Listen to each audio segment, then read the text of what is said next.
नमस्कार, स्वागत है आपका बोलता हिमाचल पर। आज है 31 जुलाई 2024 और हिमाचल प्रदेश से जुड़ी हुई आज की बड़ी खबरों की जानकारी अपडेट्स हम आपके लिए लेकर आए हैं।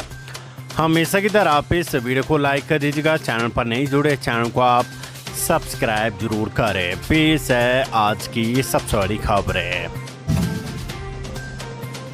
जेएफटी के खाली पदों का मांगा डाटा, 1100 सीटों पर होगी नियुक्ति। प्रदेश के स्कूलों में टीजीटी बैच वाइज नियुक्ति के बाद करीब 1100 पदों पर जेएफटी की नियुक्ति होनी है। जल्द ये लिस्ट जारी कर दी जाएगी। वहीं प्रारंभिक शिक्षा विभाग ने जिला के सभी डिप्टी डायरेक्टर को इस बारे में निर्देश जारी किए हैं। इसमें कहा गया कि प्रदेश के उन स्कूलों की जानकारी दे जहां बच्चों की संख्या 5 से कम है और जहां स्कूल बिना टीचर यानी स्कूल में एक भी शिक्षक नहीं है। इसके साथ ये भी जानकारी देनी होगी कि 20 से कम संख्या वाले स्कूल और वहाँ सिंगल टीचर कितने हैं। तीसरी जानकारी में बताना होगा कि बच्चों की संख्या ज्यादा है लेकिन सबके पदों के हिसाब से शिक्षक कम है। सभी जिलों के डिप्टी डायरेक्टर को ये जानकारी भेजनी होगी। दरअसल प्रदेश में 3000 के करीब स्कूल सिंगल टीचर के सहारे और 400 प्राइमरी स्कूल में शिक्षक नहीं है।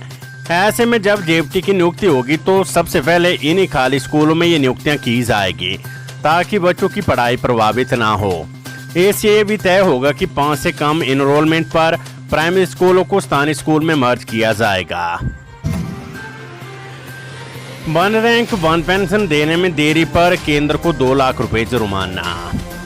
वन रैंक वन पेंशन योजना के अनुसार सेना से सेवानिवृत्त नियमित कैप्टनों को बकाया भुगतान करने में देरी पर सुप्रीम कोर्ट ने मंगलवार को केंद्र को कड़ी फटकार लगाई। बकाया पेंशन पर वर्षों तक कोई फैसला नहीं लेने पर नाराज शीर्ष अदालत ने केंद्र सरकार पर 2 लाख रुपए का जुर्माना लगाया है।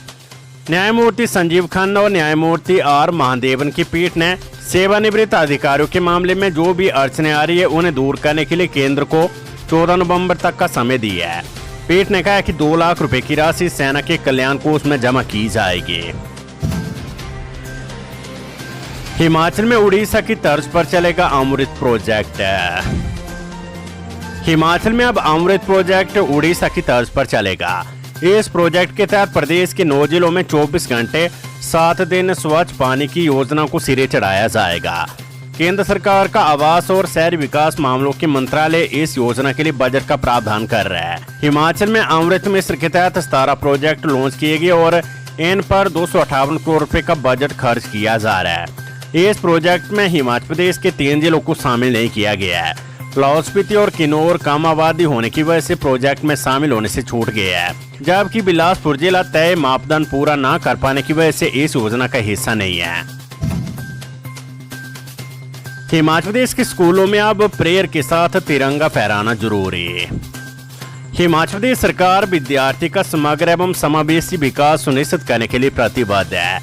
विद्यार्थियों में राष्ट्रीयता और देशभक्ति की भावना जागृत करने के लिए राज्य सरकार ने प्रदेश के सभी स्कूलों में राष्ट्रगान के साथ प्रातःकालीन प्रार्थना सभा आयोजित करने का निर्णय लिया है। इसके अतिरिक्त सभी उच्च और वरिष्ठ माध्यमिक विद्यालयों में प्रतिदिन अनिवार्य रूप से राष्ट्रीय ध्वज फहराने का भी निर्णय लिया गया है।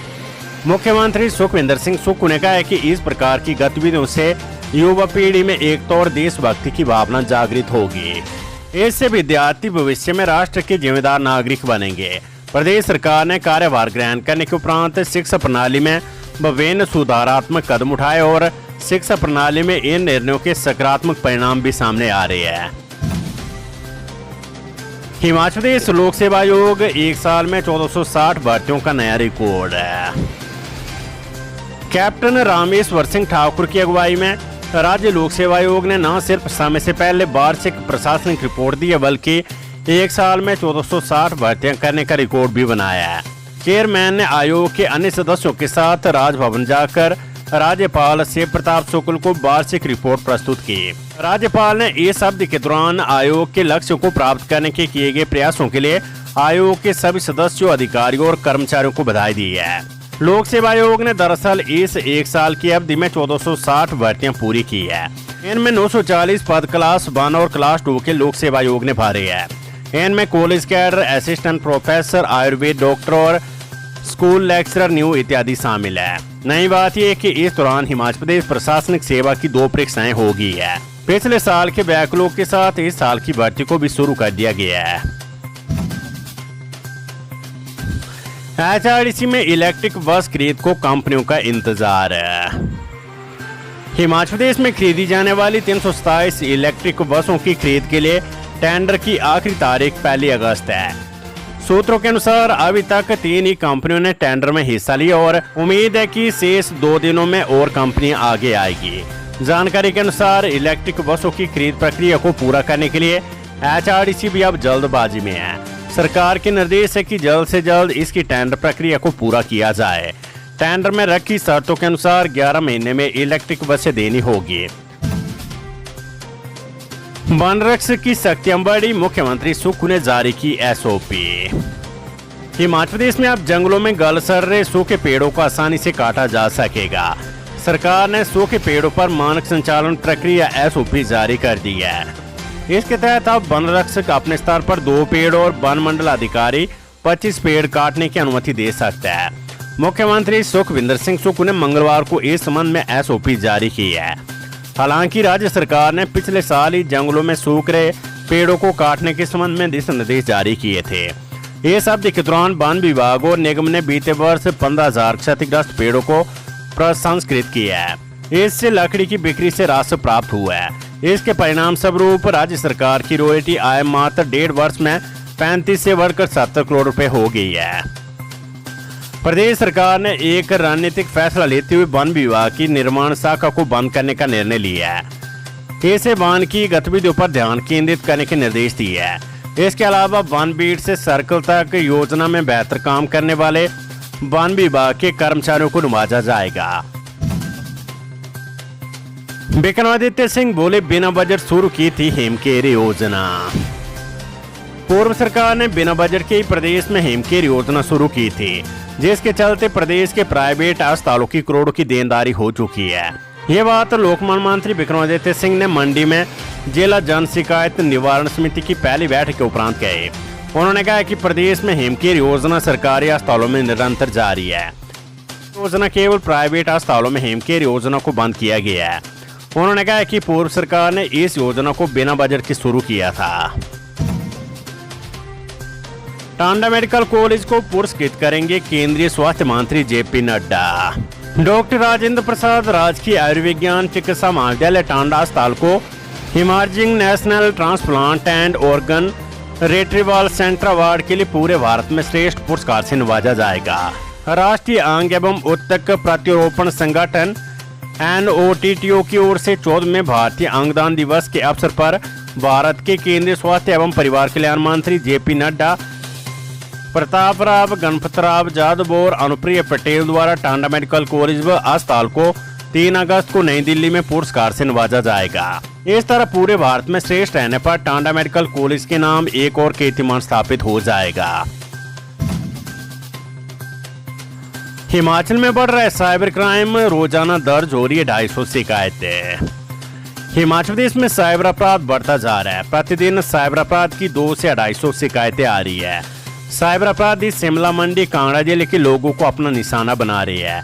नए नए तरीकों के साथ लोगों को ठगा जा रहा है। कभी लॉटरी, गिफ्ट पैक, बिजली के बिल जमा ना होने, पैसा डबल करने, पेंशन आदि जांच से देकर लोगों को ठगा जा रहा है। साइबर पुलिस ने लोगों को जागरूक करने के लिए ब्लॉक और पंचायत स्तर पर अभियान छेड़ा है।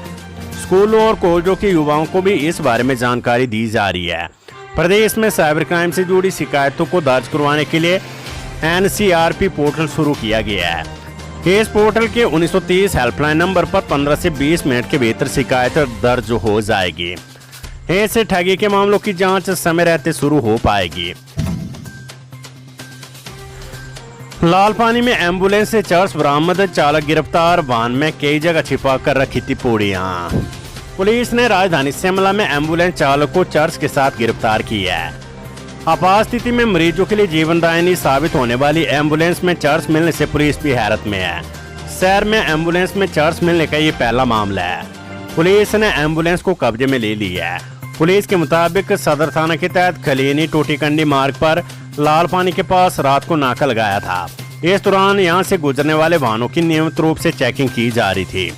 इसी दौरान देर रात ISBT से खलीनी की ओर से एक एम्बुलेंस आई, जिसे दस्तावेजों की जांच के लिए रोका गया। पुलिस के मांगने पर जब चालक ने दस्तावेज दिए तो उसमें चर्च की बदबू आई। इससे पुलिस की टीम को चालक पर शक हुआ। उन्होंने वाहन की गहनता से जांच पड़ताल शुरू की। इस दौरान पुलिस ने गाड़ी की डैशबोर्ड समेत जगह जगह छिपाई गई चर्च को बरामद किया। चर्च का वजन करने पर भी करीब 1.5 किलो निकली है। पुलिस ने चालक दुष्यंत कुमार के खिलाफ NDPS एक्ट के तहत विभिन्न धाराओं के तहत केस दर्ज कर गिरफ्तार कर लिया है।